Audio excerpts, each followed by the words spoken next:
All right, all right, all right. Sorry about that, y'all. We was live earlier, but had to jump off, man. Handle some business. But we back. Um, and if you weren't here for the earlier live stream, I was talking about diving into this NBA Day One playoffs recap from yesterday. We got four epic games. I was up late last night doing a lot of, well, still doing a lot of coverage on the Ryan Garcia and Devin Haney fight. Pretty dope, pretty epic. If you missed out on the stream last night, I went live right after the fight. So if you want to recap the fight or get my perspective on it, please go check out that episode. Should be on the Facebook, no, not the Facebook, Twitter, and YouTube for sure. Um, so yeah, man. Let's get right into it real quick. As the Devin Haney memes are flowing on the internet this morning. um,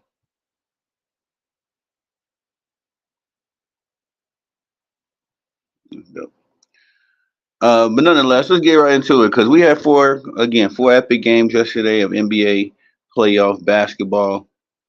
Um, and so let's go with first games first. I'm going to do the show. We're going to kind of zip through these games because we got day two going on today. Probably kicking off in a couple hours here, so I want to hurry up and get this show out so that we can do our NBA predictions for day two. But anyway, yesterday we had the Orlando Magic and the Cleveland Cavaliers. Very good matchup from what I can remember. Spider was doing his thing. I don't remember this game right off the top of my head, y'all, so forgive me. But this game, from what I remember of it, was just a case of youth going against the Orlando Magic. They weren't able to sustain what they was doing good yesterday. Now, I want to say that Jalen Suggs, he was got it going early. The Wagner brothers, they was going. Paolo Mancero, he had it going as well.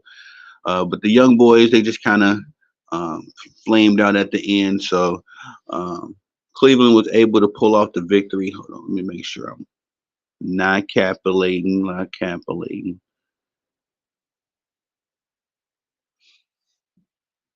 Because this is the game for whatever reason.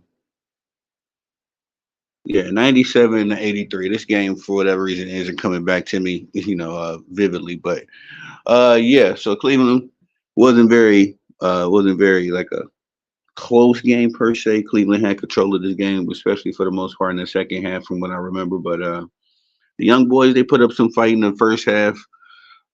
They just, Cleveland has a lot more experience, especially playoff experience in these situations.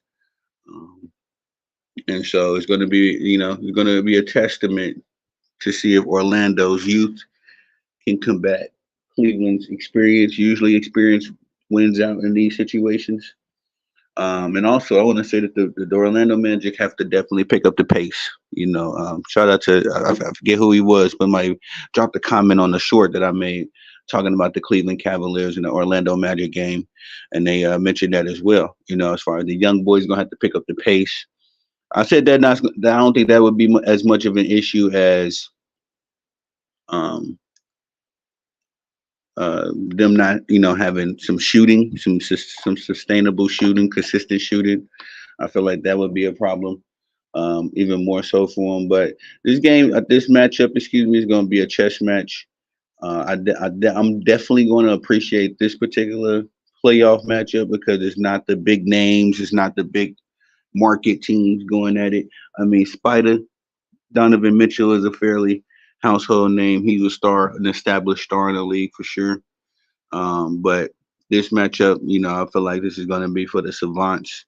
It's going to be the guys that really have a appreciation for X's and O's in basketball, as these two teams are elite defensively, and they just get the job done a little differently than most teams. Oh, today the first game of the slate.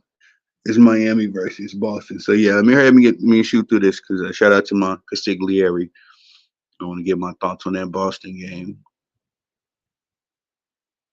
But yeah, the Cleveland Cavaliers were able to defeat the Orlando Magic 97-83. Very decided victory.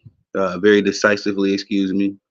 When is their next matchup? Next matchup for them is going to be Tuesday.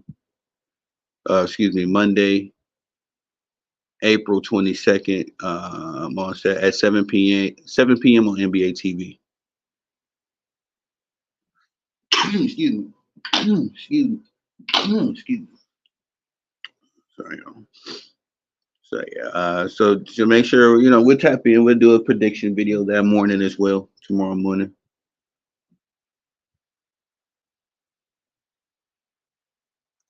All right, start sending some emails. We'll do a prediction video. We'll pop out tomorrow morning.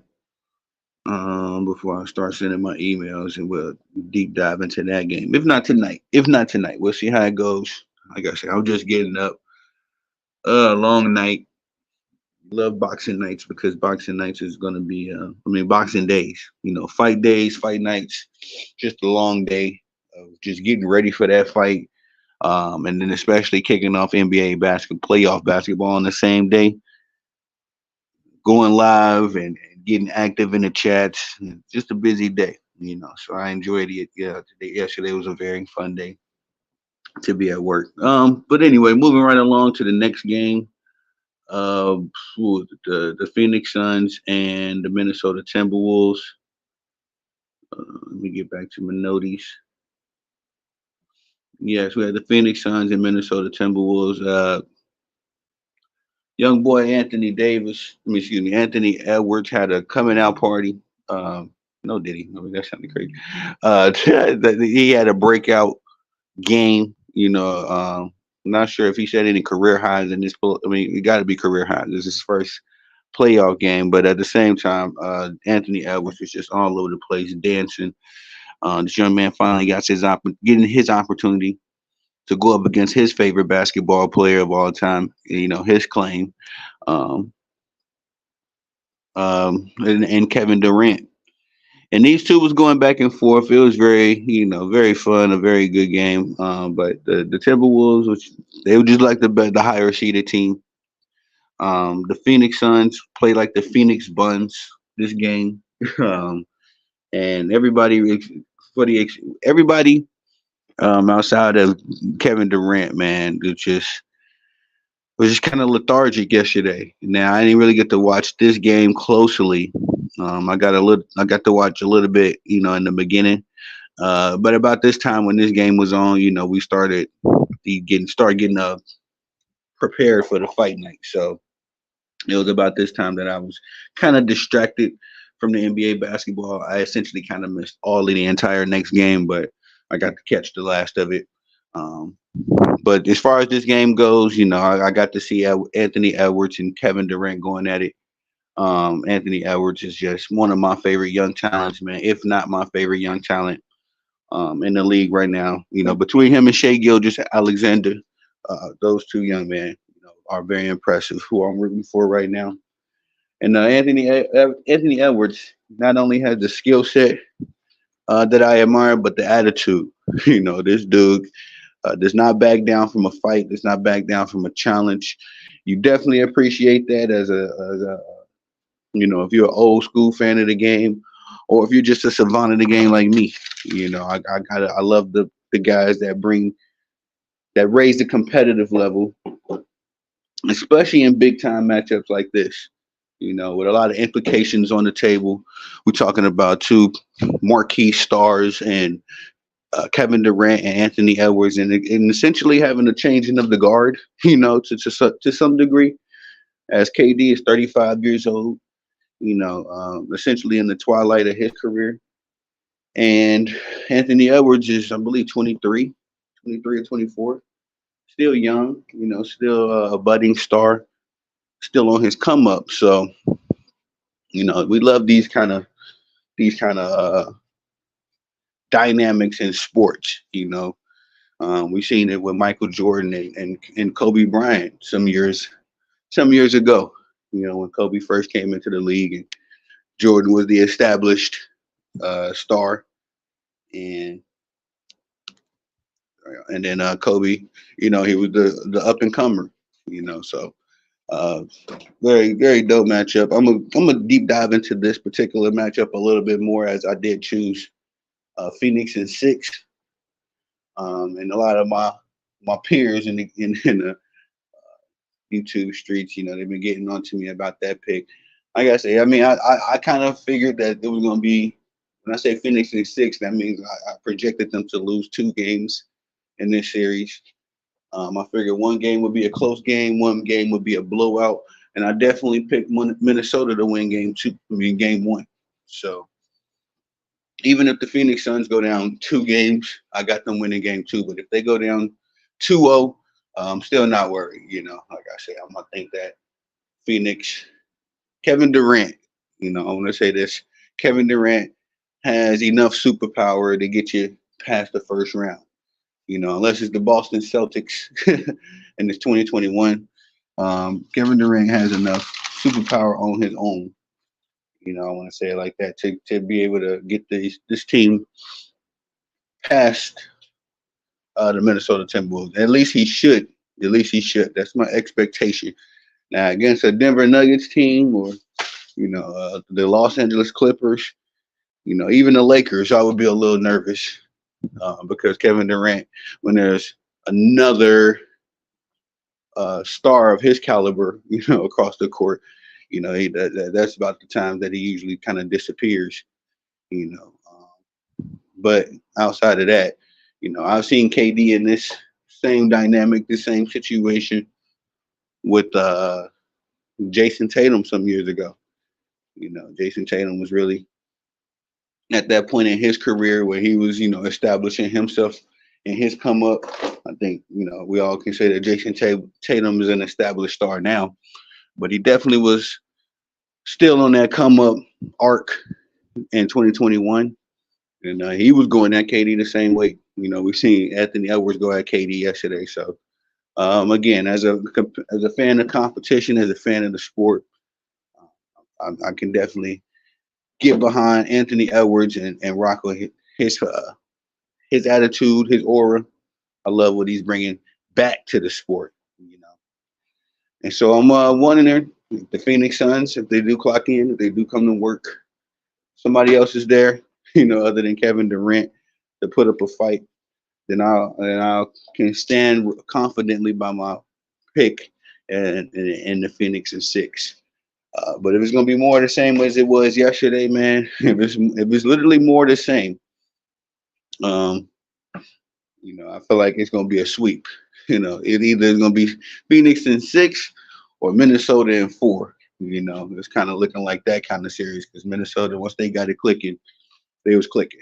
It was Anthony Edwards was hitting shots and he was dancing. He was hitting shots and dancing. So all in all, that's my projection for that game. Shout out to the Minnesota Timberwolves.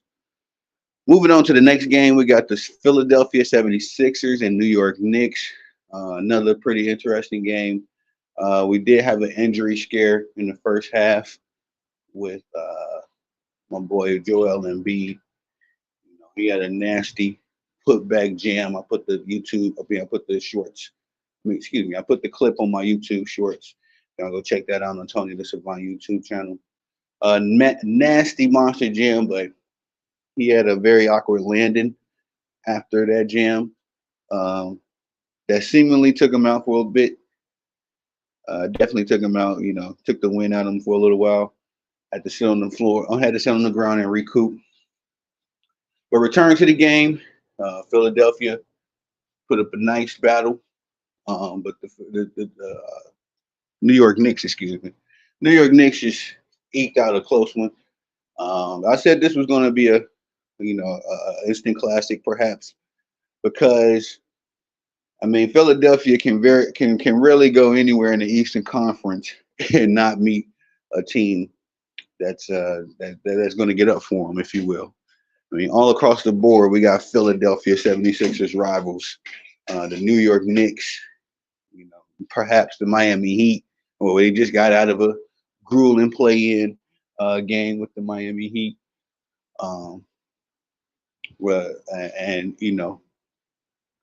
now they got the New York Knicks, another potential rival. Then we got the Boston Celtics, Milwaukee Bucks. So just across the board, if the 76ers are going to make the NBA Finals, it is going to be a land full of landmines, and um, yeah, man, they're going to have to pull it off.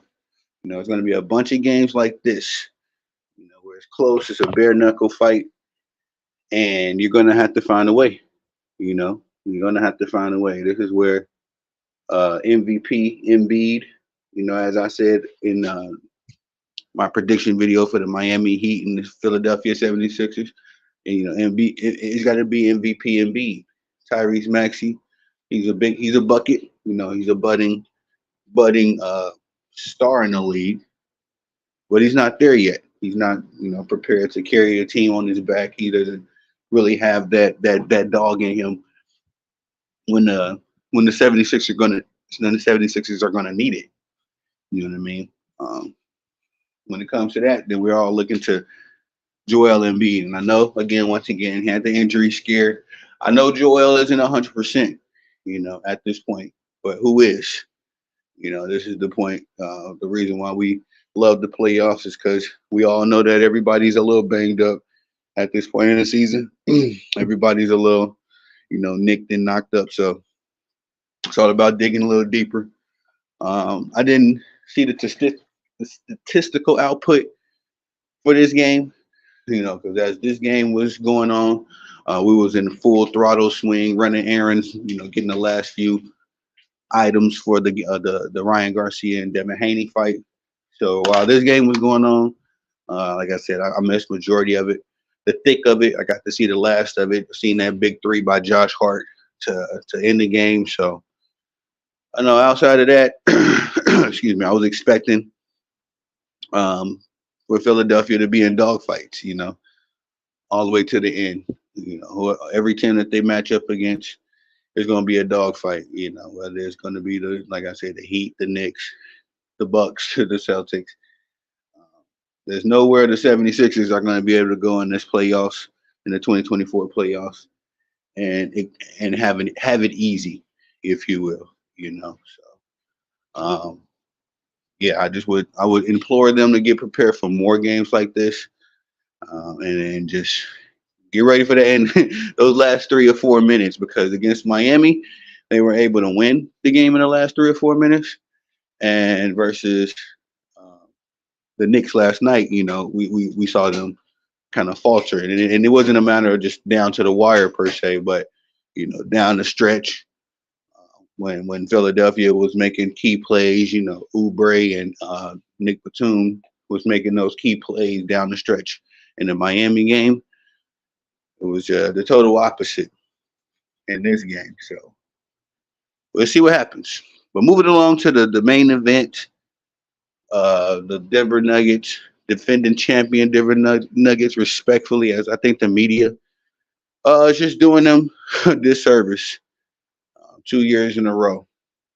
The Denver Nuggets, man, are a master class of basketball. I don't know if I've ever seen a system of basketball players that just do it and do it well. You know what I mean? As far as the Boston Celtics, let me see Boston, the Denver Nuggets, man, they have so many options and play actions and one play set. When Joker's at the top of the key, do you understand that this dude can go to the post, hit you with the little floater right over the middle? You understand that he can step back, hit the three, or hit the mid range.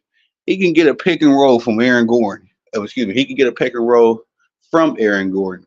He can give a pick and roll or put Jamal Murray in a pick and roll situation. Not only just Jamal Murray, I seen him play that action with KCP a couple plays yesterday. Um, who else? Michael Porter Jr. It's just very impossible from what I'm seeing as a savant watching this basketball game play out. It's just it's it's impossible for the Lakers to win. And here's the thing, though. The thing that usually is, a decider for the Lakers, something that keeps them in the game, and as far as momentum wise, or at least on the scoreboard, is the free throws. Yep, the Lakers were plus 13 in free throws, y'all. No surprise there, right? But they lost by 11 points.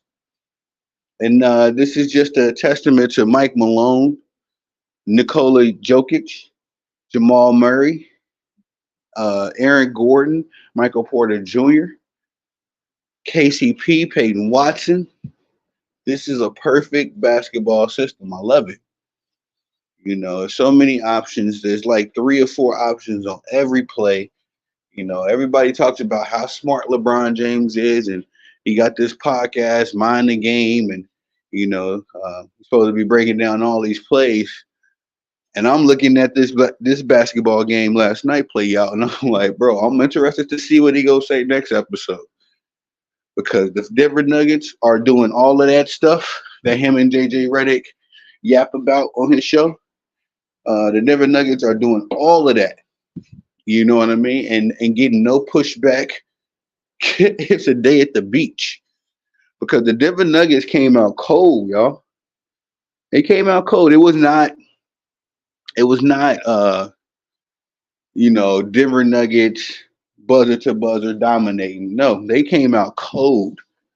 Jamal Murray was stinking up the joint. I mean, essentially everybody except Joker. And shout out to the Lakers. They did a better job on Joker than they did last season. But Joker still ended up with 32-7, no, 32, 12, and 7.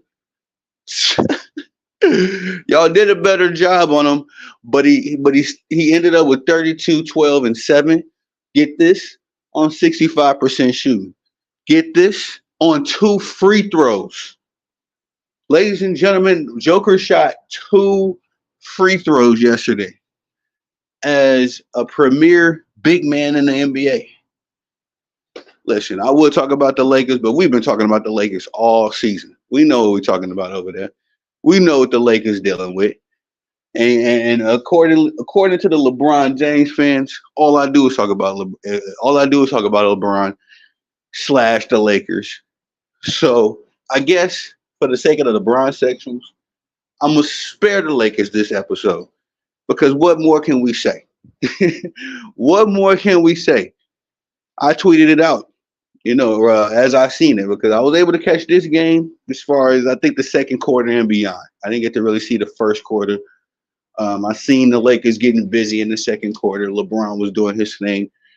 But from that point on, the second half onward, the Denver Nuggets outscored the Los Angeles Lakers in the second half by 14 points, ladies and gentlemen. They were down 3. They were down 3 at the half, outscored the Los Angeles Lakers in the second half like 32-18. Again, shout out to the Los Angeles Lakers. Y'all did a better job on Joker than you did in the Western Conference Finals. Salute. But he still ended with 32, 12, and 7 on 65% shooting.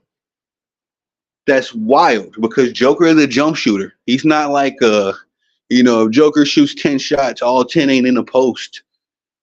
There's gonna be 3 out, probably 3 jump, mid ranges. It's gonna probably be 4 post shots, and there's gonna be about 2 or 3 threes. Cause that's what Joker do. um, just master class basketball, man. And I woke up, of course, we had to get busy with the Ryan Garcia and Devin Haney, post fight coverage. Shout out to the LOM Sports Network. My team, I be trying to get some sleep. I do sleep. I feel like I don't sleep, but it's like the squad, man, between all of them, just keep the clips coming all night. So by the time I went to sleep, we was just getting the conclusion of the Devin Haney Ryan Garcia fight. I pretty much went to sleep right after the post conference interviews, but right after that, then I knew we were going to have to wake up and get busy on this NBA playoff coverage.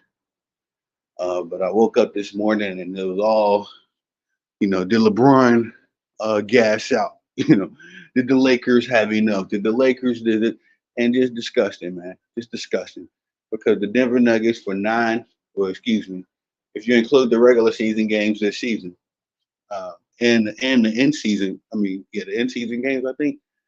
Um, we got four. How many times did they face the Nuggets this season? I think they faced them 5 times, 4 or 5 times. Anyway, 10 straight victories now.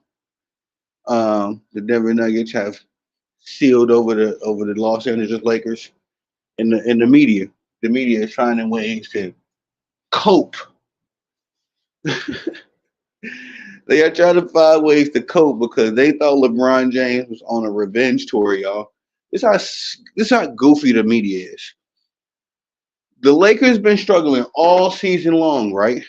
But but the media and these bronze sexuals thought that out of nowhere, all of a sudden, out the blue, that LeBron James in the circus show known as the Los Angeles Lakers right now are going to able to just all of a sudden start playing world class basketball because that's what you're going to need to play to beat the Denver Nuggets. You're not going to be able to just come out there and have a good quarter or a good half like you can against the Memphis Grizzlies, like you can against the Phoenix Suns. You can get lucky. You can skate by, against those kind of teams. That's not happening with the Denver Nuggets. I'm sorry, Lakerland. Y'all, woo, it's funny. I hit the water.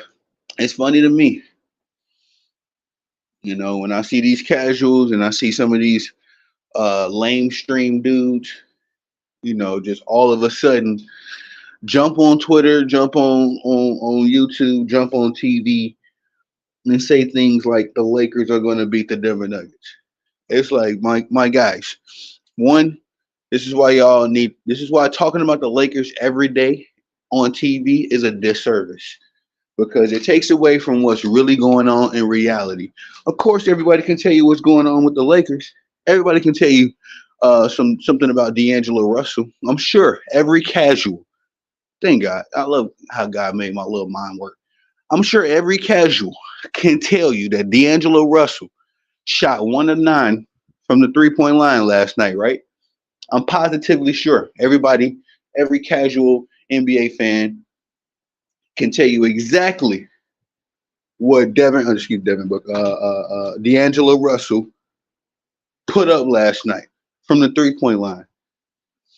I bet you they can't tell you how much Jamal Murray scored without looking at their phones, without looking at Google. I bet you they can't tell you who won between the Philadelphia Seven. I mean, excuse me, not the Orlando Magic and the Cleveland Cavaliers. I bet you they can't. And this is casuals for you. Casuals are brainwashed. They are literally set up for checkmates. You know what I mean? They don't understand that the media sets them up to be checkmated, to look dumb in front of people like me who actually watch the game, who actually are a fan of the game. The media sets y'all up so I can embarrass y'all, not on purpose. It's just the difference between somebody that's actually watching something and not.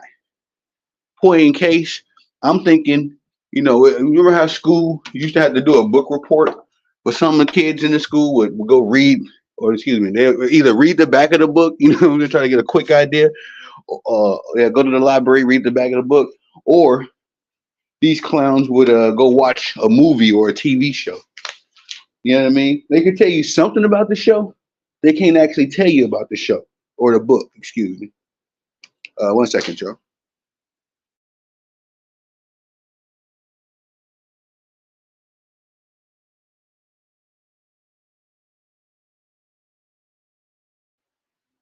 But yeah, man, you know what I mean? Those dudes, they used to have to do the book reports. The niggas would read the back of the book or watch a TV show or watch a movie and then try to do a book report. And this is when I really learned the game. This is when I really, really learned the game that movies don't even follow the book most times. You know, they'll use some events and from pick they'll nitpick, they'll cherry pick things that make a good story per se. But man, that what's going on, man? What's going on, big bro? Shout out to him, man. Y'all swing by Man Down Sports. I don't rock with Stephen A at all. My Stephen A is a gentleman named Melvin Wall. That's my slogan for the big bro. Gets a lot of my information from him. Shout out to you, big bro. In fact, 1 second, y'all. I got to run downstairs. Let me get this mail from the mailman.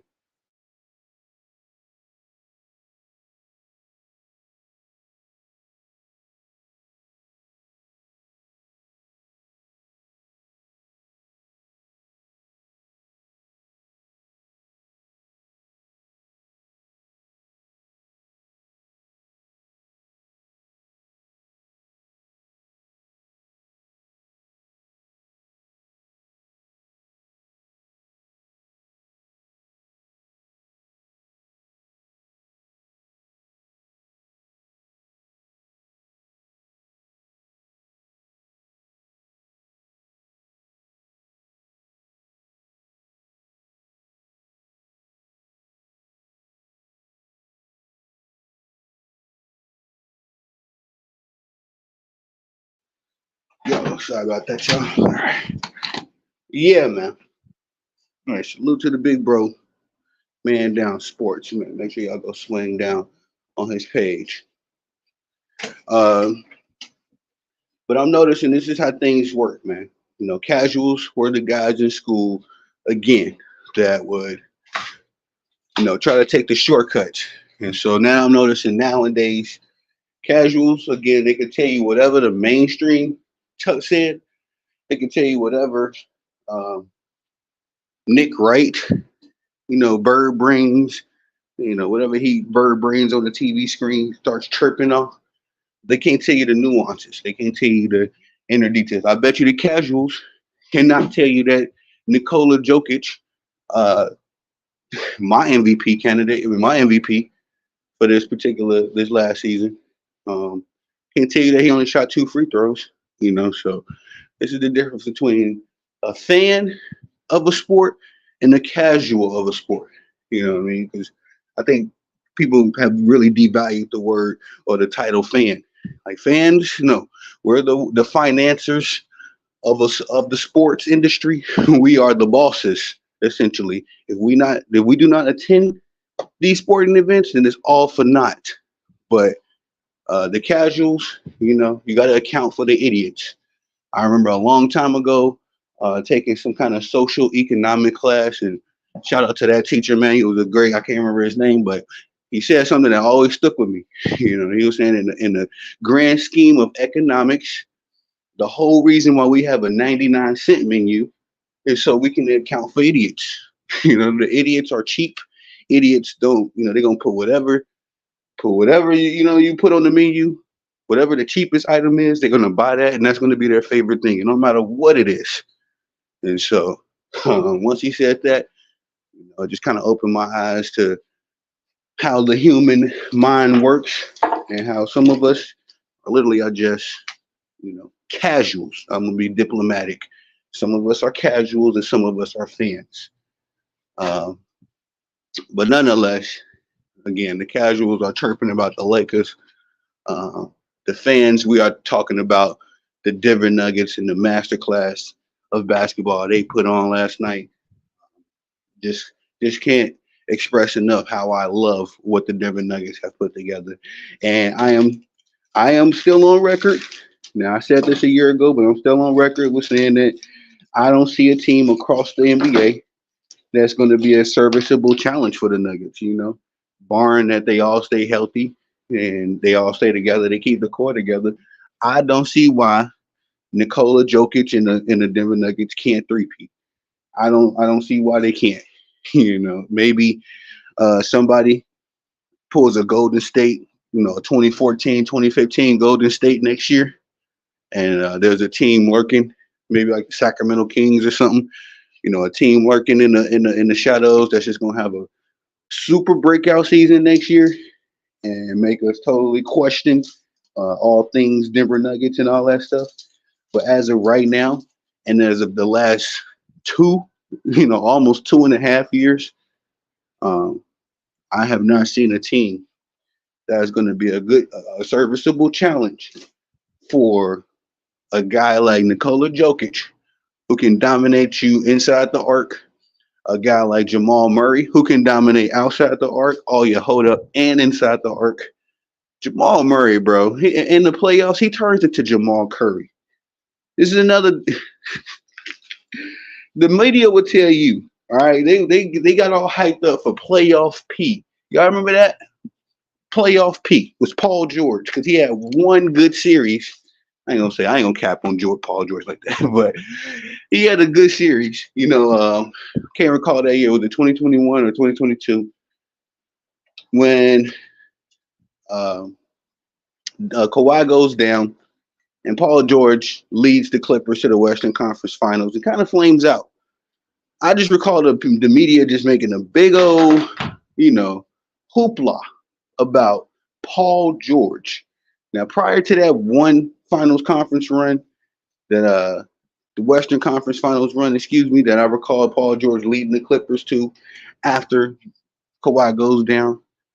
I remember the media just going playoff P this and playoff P that, just even while he was on that run, they were just acting like the Clippers were about to win the championship. But I knew it was cap. It was a matter of time before Paul George flamed out or got injured.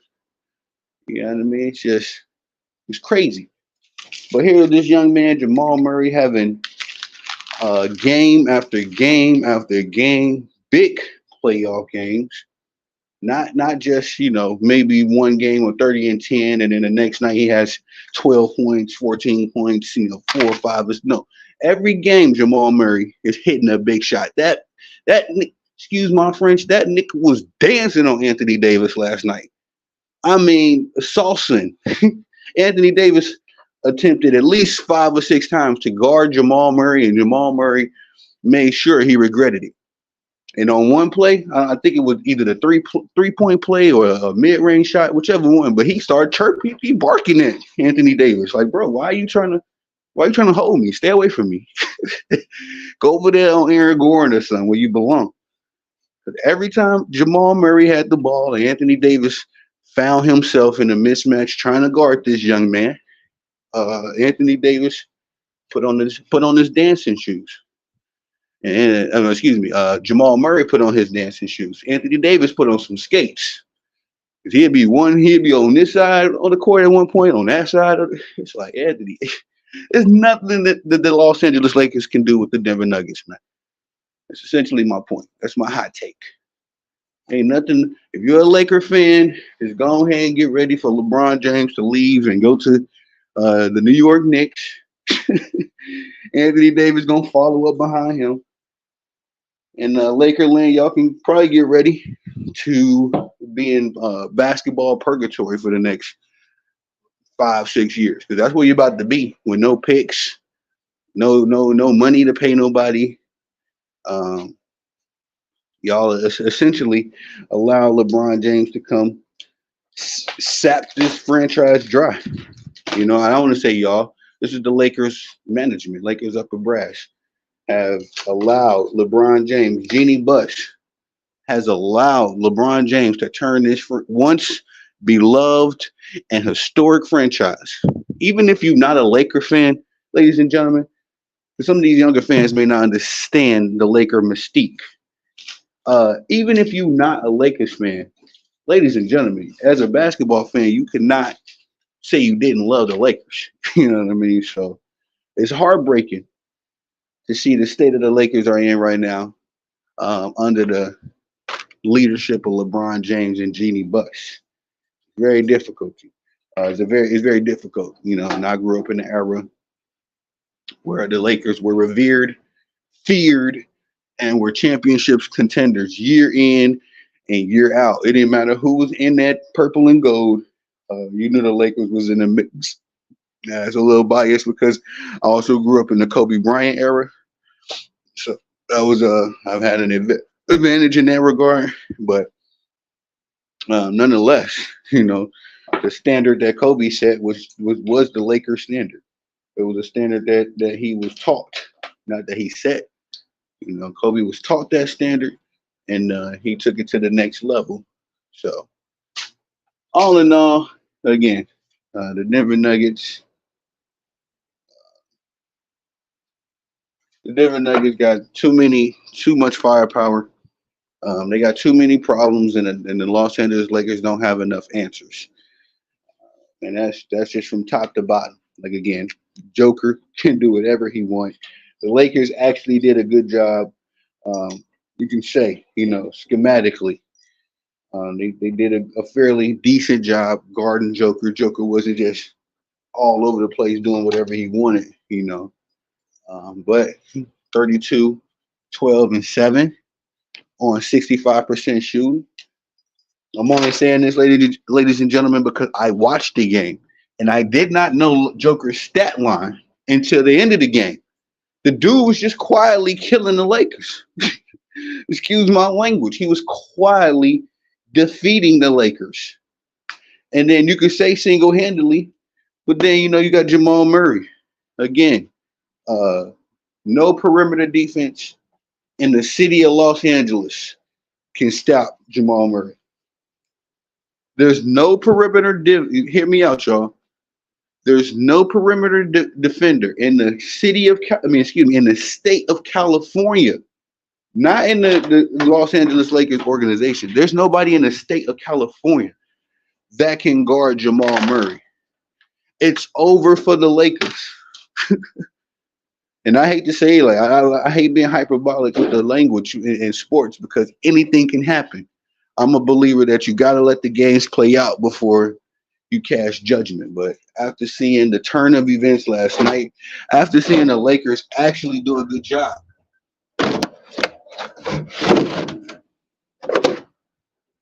after seeing the Lakers actually do a good job against the Denver Nuggets and still get swiped like a debit card.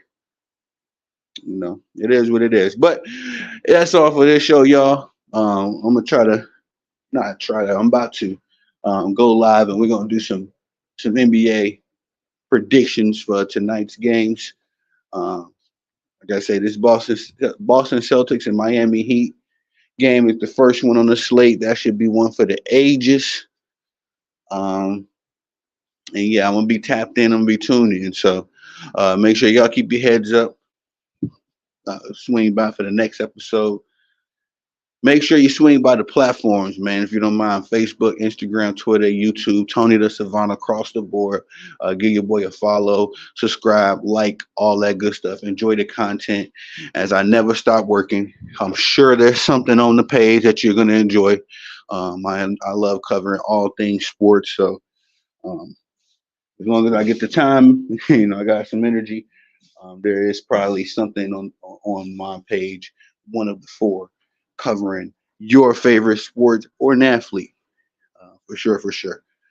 But that's all I got for y'all on this one. Thank you for the pull up. Shout out again to the big bro, Man Down Sports, Mel Wall. That's the big homie, man. Definitely appreciate the love and support. One of my mentors in the game. So um, that's all I got for y'all on this one. Again, it's your boy Tony the Savant. Peace.